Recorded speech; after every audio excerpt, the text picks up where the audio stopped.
Əziz Azərbaycan xalqım, bəzən insanlar, ağdamlılar vuruşmayıb, torpaqları qoyub qaçdılar, xeyr. O vaxtı çoxu könüllü qatılırdı müharibəyə. Ali Baş Komandamız İlham Əliyev cənabları həmişə qeyd edir ki, Ağdam əhalisi 6587 şəhid verib. 432 iskini var. 1337 qazisi var. 24 milli qəhrəmanı var. Bəli, bəli, bu həqiqətdir.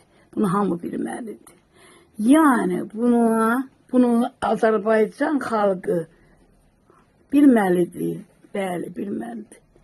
İmanla yaşamağı, imanla sənin yanına, huzuruna getməyi bizə nəsib et. Biz şəhid ailələrinə inşallah Allah kömək eləyər.